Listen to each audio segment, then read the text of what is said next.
USAID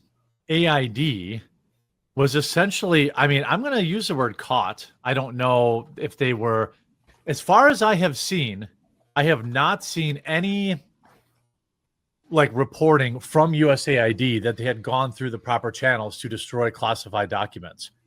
On top of that, there's a second level of corruption where if there are ongoing lawsuits, the first thing that generally happens with these type of lawsuits is you get a notice that says you cannot delete or destroy any potential evidence.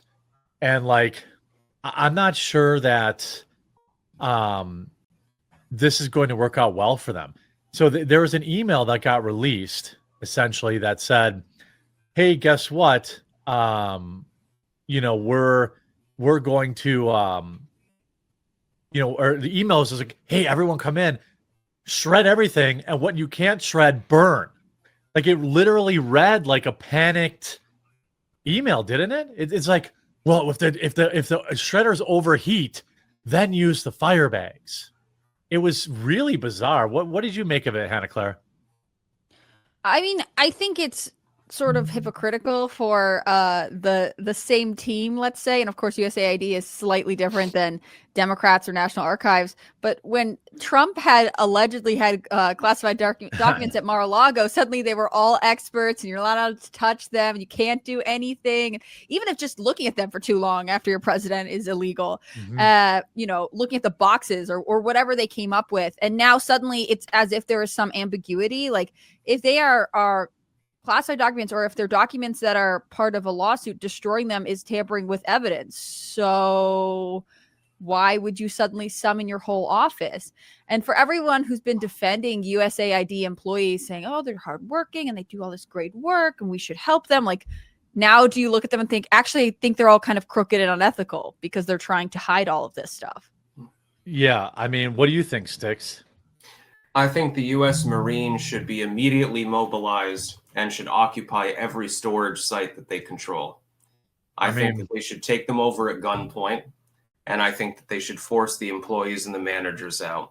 And I don't blame the employees. I don't think that all of them are necessarily crooked. A lot of them are just janitor, paper pusher, or something like that. Yeah. But the managerial class there, definitely, there is something terribly, terribly wrong when they're getting an email saying, shred everything. Not that you can't piece the documents back together if you shred them, but yeah, that will take a little bit of time. Send in the U.S. Marines, occupy the locations, literally come in and make sure to film it, because that'll be impressive, of the Marines storming these locations. Take over the servers, take over the papers, force the employees and the managers out, and say, look, this is not happening anymore.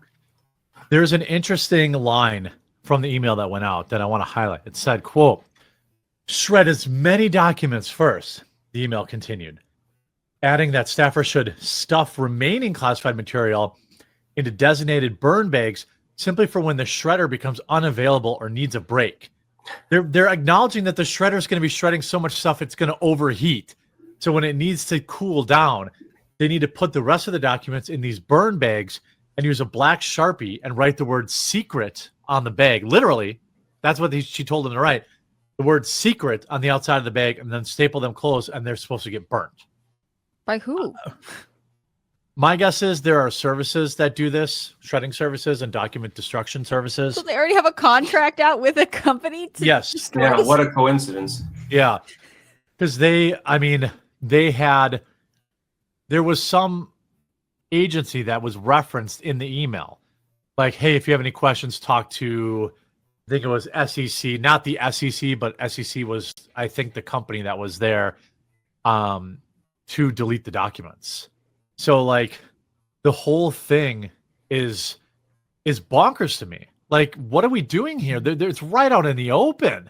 Here, let me find this. Let me share the actual email, as I'm sure most people have seen it by now. What Trump needs to do is preemptively occupy the offices of some of these agencies that he's trying to go after.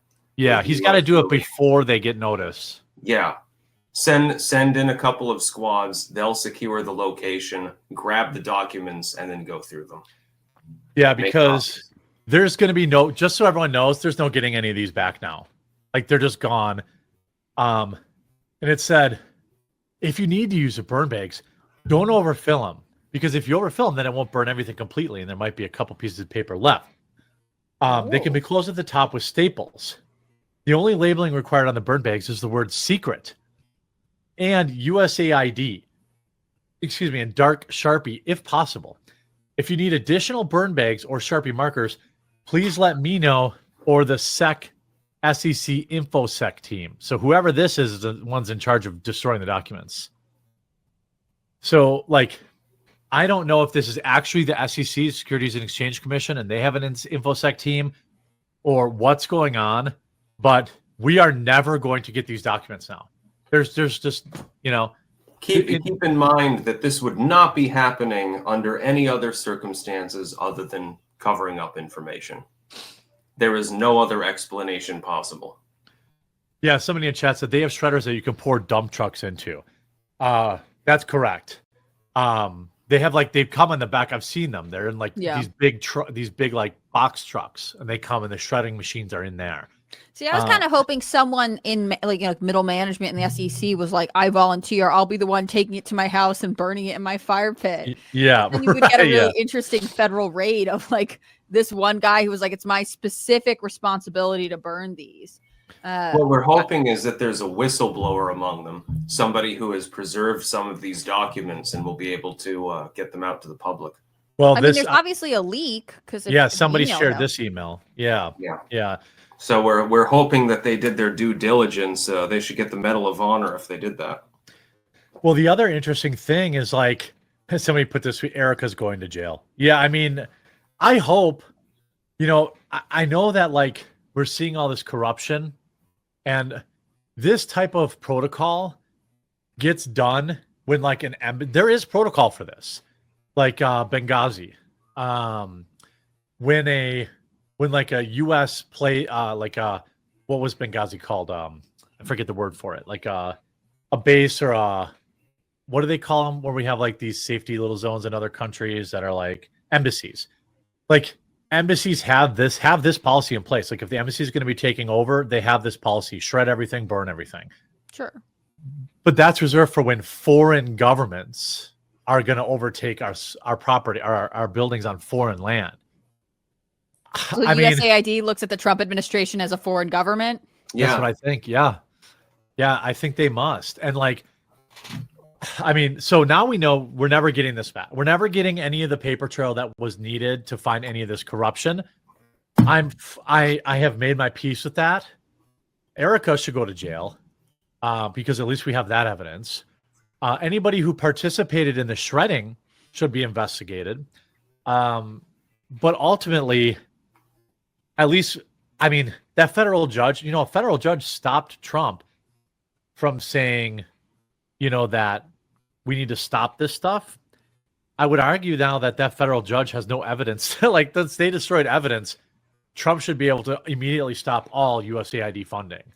Like, there's no way a judge should be able to come in now and stop it. Like, right. What do you mean? They destroyed everything.